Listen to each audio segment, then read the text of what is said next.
यदि आप हमारे चैनल के सभी गाने को पसंद करते हैं तो डीडी प्रोडक्शन हाउस के यूट्यूब चैनल को लाल बटन दबा के सब्सक्राइब करें और घंटी के निशान को जरूर दबाएं।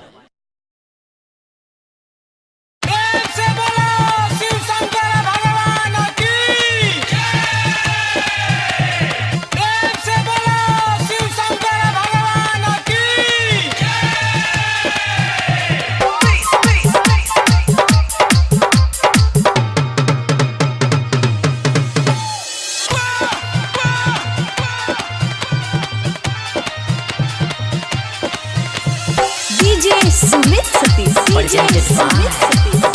प्रोडक्शन हाउस चलिया हो सावन में जले चढ़ावे, जले बहने बाबा तोरा मनावे, भक्त पर एगो उपकार कर।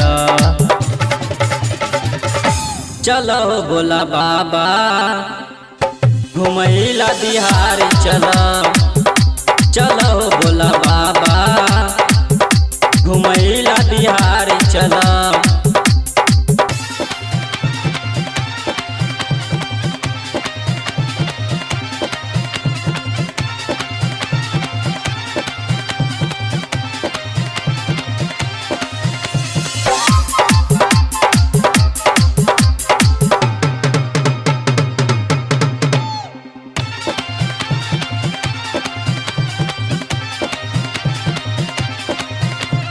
डीजे सुमित सतीश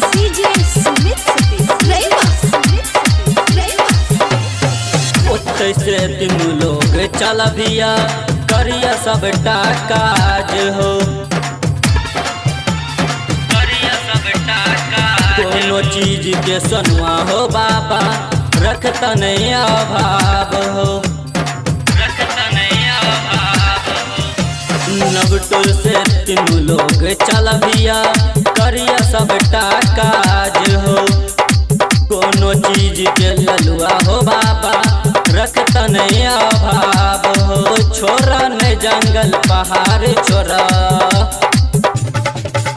चलो बोला बाबा घुमैला बिहार चलो, चलो बोला बाबा घुमैला बिहार चलो।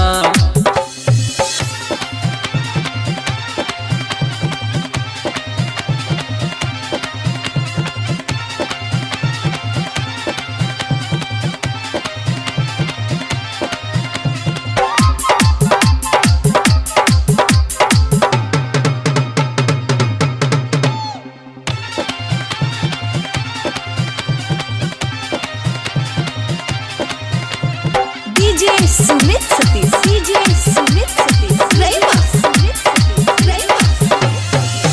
एक बेर उगना पैन कदानी मिथिला में तू आयल छला, मिथिला में तू आयल छला। विद्यापति जी के ओहिठम तू नौकरी चाकरी में ओझरायल छला, नौकरी चाकरी में ओझरायल छला। एक बेर उगना पैन कदानी मिथिला में तू आयल छला, विद्यापति जी के ओहिठम तू नौकरी चाकरी में ओझरायल चला। लवर कमलेश के बात पर विचार करा हो, चलो हो बोला बाबा घुमैला बिहार चलो, चलो हो बोला बाबा घुमैला बिहार चलो। चलिया हो सावन में जले चढ़ावे, जले बहने बाबा तोरा मनावे, भक्त पर एगो उपकार कर।